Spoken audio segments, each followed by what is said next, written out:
To this date, one of my favorite consoles is the original Xbox. The edgy styling, the zany UI, and the memories that I made growing up with this glorified Pentium 3 PC is such a special thing to me. In fact, here's my Xbox.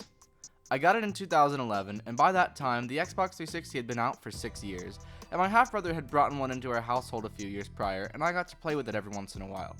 However, I wanted my own system, and there was just something so cool about the original Xbox that made me really want one, even though it wasn't the newest Xbox. In fact, I wanted one so bad that I made a cardboard Xbox to put in my living room so that my creative 6-year-old mind could pretend that I had one. However, that 6-year-old was about to turn 7 years old, so for my birthday my parents ended up cutting holes for the controller and power supply in my Xbox box, then put a real Xbox inside of it, so that when I came home from school my cardboard Xbox had sprouted wires and came to life. Thanks, Mom and Dad. Fast forward to 2025 and this Xbox still works fine. Last year, I pulled the clock capacitor, repasted the processors, swapped out the hard drive, and soft modded it, and it's been running great ever since. In fact, usually it's here in the backdrop of my video on this TV. However, I've never done any of the more advanced mods like T-SOP flashing or mod chips or anything of that sort, so I wanted to try to get another Xbox so I could do more advanced stuff and not be worried when I inevitably brick my console. So, of course, I turned to the one place that has my back even when my friends don't have time for me, Facebook Marketplace. And in an effort to keep me coming back to Facebook so Mark Zuckerberg can collect my data and train Meta AI off it, they showed me a listing for a original Xbox not working for $10. I thought that's too low of a price for me not to get it, so I pounced at the chance and drove about 75 miles to pick up this original Xbox from a guy whose name just so happens to be Connor. Spelled the correct way. It's a little dirty, if you can't tell, and it doesn't turn on, so I'd like to see if we can fix it. Normally this is just a capacitor issue, so I'm just going to recap the whole thing. Alright, finally got the Xbox on the bench, and I'm going to try to take it apart now and see what's wrong with it. Maybe we can get a visual identification of what's wrong with it. Now, this Xbox is a little bit crummy, but I guess, you know, you get what you pay for. But it's okay. I'd like to take it apart, see maybe if we can visually identify what's going on with it. And if not, then at least we can try to figure out what kind of parts that we need to get for it. Some things I can notice by looking on the outside is, judging by the video connector, this is a 1.6 revision Xbox, if that means anything to you. Other than that, the only thing I can notice is that it is virgin. There's usually, if someone's been inside this Xbox before, there will be a screw puncture here and here, but there is no such puncture on the label, so it's clean or this was repaired by a real professional. So naturally, this means I have to take it apart now. So I really don't want to have to do this, but sometimes you have to make sacrifices for this kind of stuff. Nah, I'm kidding. I'm gonna do this the proper way. So this is upside down for you, but this Xbox was manufactured on November 30th, 2004, which is the same year I was born. There's one screw. On to the next. There's two screws.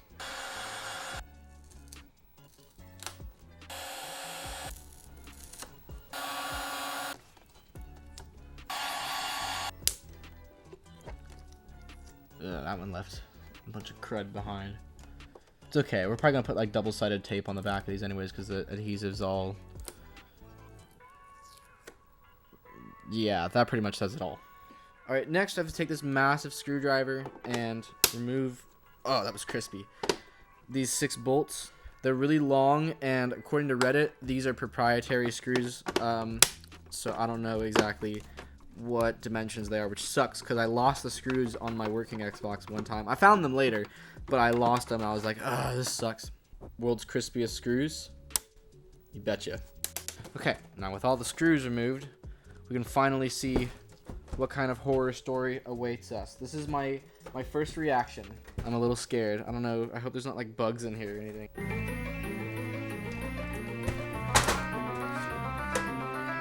Alright, you ready? Oh, looks alright. Okay, so most likely the problem is going to be the power supply, which is going to be underneath the hard drive here. I think this is one of the 8 gig hard drives. I think the original models, like mine, had a 6 gig hard drive. I'm going to start by pulling this IDE cable out from the CD drive. as well as this weird little power cable thing. Then I'm going to unplug the hard drive and lay this aside. Unplug this. Set that aside. I think now we should be able to just lift this out. Nope. Not yet. CD drive stuck on something. Oh, I see. Okay. My Xbox doesn't have this, I don't think. But there's a screw here, it looks like. And then I think maybe this screw here as well. Oh, there's another one down there, I guess. Okay, there we go. Now the DVD drive lifts out. I think actually the hard drive feels like it wants to come out first, maybe. There we go. Alright, let's see. Any burst capacitors? I see a little bit of bulgingness and goop coming out of these two capacitors on the main board, and some from these as well. So the main board probably needs some new capacitors. The ones on the power supply look pretty fine to me, though. I don't notice any bulging or explosions from them, so it's probably a main board issue. We can test the power supply later. Let's get the disk drive out. Oh, it's dusty. So this is a revision 1.6 motherboard Xbox, and one of these capacitors, I believe it's this one right here, is the clock capacitor. And these OG Xboxes are notorious for having these clock capacitors fail and leak their capacitor juice all over the motherboard, which is very bad because capacitor juice is corrosive and can eat away at the motherboard and cause all sorts of problems. But further than that, because this is a 1.6 revision board, it actually won't turn on if it doesn't have a working clock capacitor. Now, with that being said, the clock capacitor in this looks fine to me. I don't notice any leakage. I don't notice any bulging or bursts on all these capacitors here. This one looks kind of but I'm more worried about these capacitors right here because they look like they've blown up a bit. But it's a good idea to just recap the whole thing anyways. What kind of power supply do we have? Can we check? That says Tuscany, so it's a Tuscany power supply. Okay. Alright, that's good enough. Okay, so it's been about a week. I got a package in from Console 5 with a bunch of capacitors in it. And there's some more capacitors over there off camera. And that's because I would also like to do a recap on this Xbox. This is my actual childhood Xbox, and I'd like to do some recap work on it as well. But I'll probably do that on like a live stream or something. For now, we're just going to work on this. So, yeah. No, I'm not sponsored by Console 5. However, they make buying these capacitors easy, and they give you some candy with it. So that's pretty cool. Okay, well, in the meantime, I'm going to go ahead. We're going to start with the power supply. I went ahead and sketched out everything on my iPad earlier, so I have a reference picture in front of me right now that I'll probably put on the screen somewhere. And I'm just going to start pulling capacitors out, and yeah.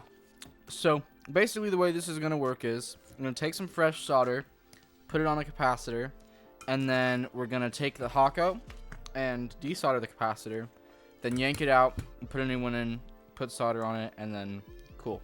I don't see any like damage to the traces or any capacitor leakage on either of these boards. I took them out off camera, and apart from being really dusty and dirty, they look fine, honestly. And I would have loved to have tried the power supply for my other Xbox on this one, but that's a revision 1.0 Xbox, and so it has the AT style power connector, while this one has a modern ATX style power connector. And yeah, that sucks. Well, in that case, I guess let's just get started. Well, we've come to the point where you have to watch a long, boring time lapse. So, to make it more interesting, allow me to explain why capacitors fail. There's a few reasons, but the most common is time and/or heat. Capacitors contain a liquid or gel electrolyte, which has the job of conducting electricity. Time, which is inevitable, causes this electrolyte to slowly decompose and dry out, and heat from nearby components can accelerate this decomposing process. As it decomposes, it can also let out gases like hydrogen, oxygen, and other nasty crap that can cause the seal at the top of the capacitor to blow up and pop, which will make the electrolyte dry up. You've probably noticed some sort of cross pattern on top of a capacitor before.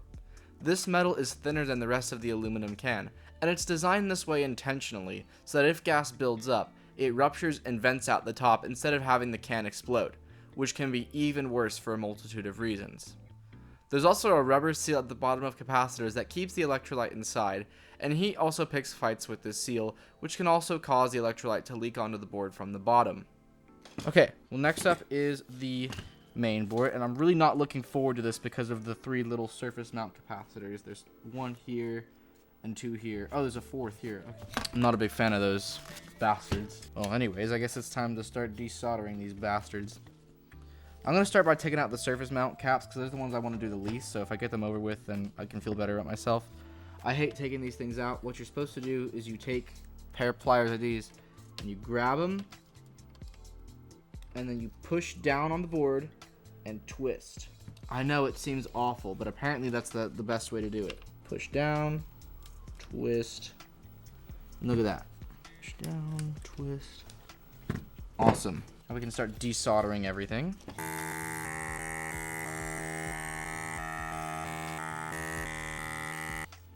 Alright, that's that sorted then. No more desoldering. Looks like we're back here once again. Anyways, back to our chemistry lesson. Having capacitor goop on your board is bad for 2 reasons. 1, it's conductive before it dries up, which means it can connect up parts of the board which weren't meant to connect. And 2, it's corrosive, so it can eat away at those traces and break their connection. The traces on a PCB are made of copper, with a solder mask over it, while aluminum capacitors have electrolyte usually made from a mix of organic solvents, such as ethylene glycol, as well as salts like boric acid and ammonium salts. The salts make the electrolyte conductive, which is good when it's contained in a capacitor, but when it leaks out onto the traces of a board, that can cause shorts, and not the kind that you wear when it's hot out. Okay, I'm genuinely so nervous right now. I got everything all wired up, got everything all cleaned up. Everything looks good, I think. So, I'm just gonna flip the power on, and we're gonna see what happens. Let me do one last quality check. Yep, looks like everything's in its right place. Good. I have this thing plugged in, but the power bank is switched off. So I'm gonna switch it on, make sure it doesn't catch on fire. And then if we're good then I'm gonna push the power button and make sure it doesn't catch on fire. We good? Let's do this. Power coming on in 3, 2, 1.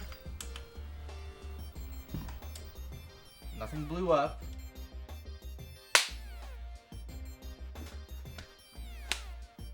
Absolute cinema. Okay, well, one last test we need to do, obviously. Alright, so the last test, I have my Xbox hooked up to the TV, so now it's sitting where my other Xbox normally sits. Let's give it a try. Look at that. Sounds like there's a disc in the drive. Let's take a look. Oh, sweet. Project Gotham Racing 2. Go ahead and connect up my Duke controller here and set the clock. Look at that. Is there anything saved to the hard drive? There is. We got LA Rush. We got network settings. We got Project Gotham Racing 2. Wonder where that came from. And we got Rally Sport Challenge. Any music on here? No. Okay, before I go, I want to see what happens if I pop this disc in.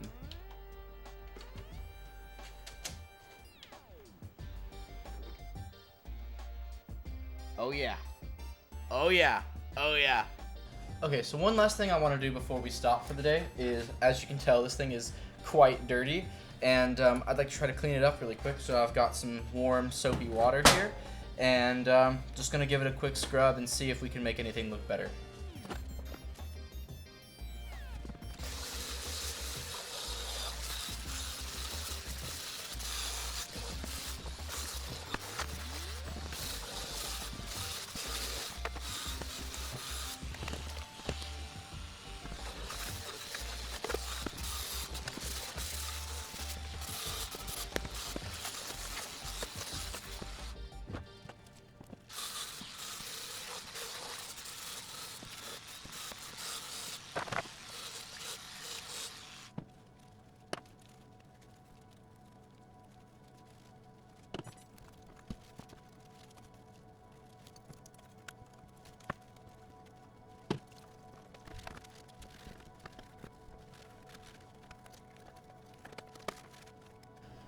It's looking much better now, but of course this scratch or scuff mark or whatever you want to call it is still visible, so we're gonna have to do something about that. We're gonna run some black polish on this here in just a second, so hopefully with enough elbow grease this will come out, but if not, then There's also some like fading up here. Almost kind of looks like somebody tried to paint over it or something, but that's not what this is. But for now, let's just try to buff it out.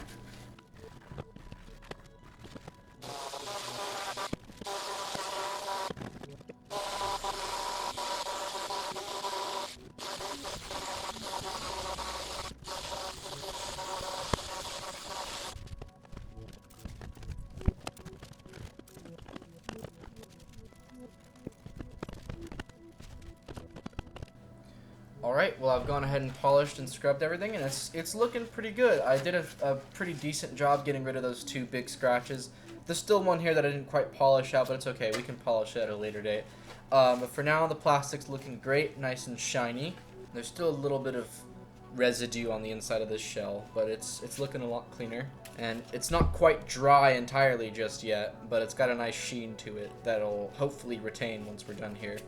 So yeah, I'm gonna go and grab the hair dryer and the air gun and get all the excess water blown out of here, and then we'll put it back together and see how much better it looks.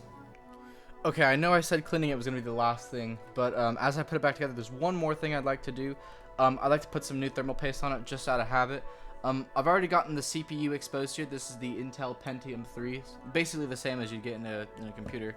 And underneath here is the NVIDIA GPU, and here's the problem: is that the putty that they use to secure this is like hardened. So I have some experience with this with my other Xbox. You just kind of have to blast it with a heat gun or a hair dryer until it comes loose. So we're gonna do that now.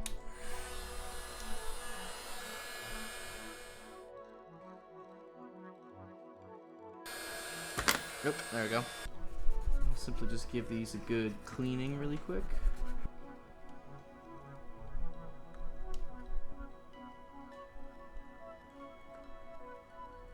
Alright, now it's time for these evil clips that I hate so much. I hate these things. They're terrible. Just squish it. There we go. Bingo.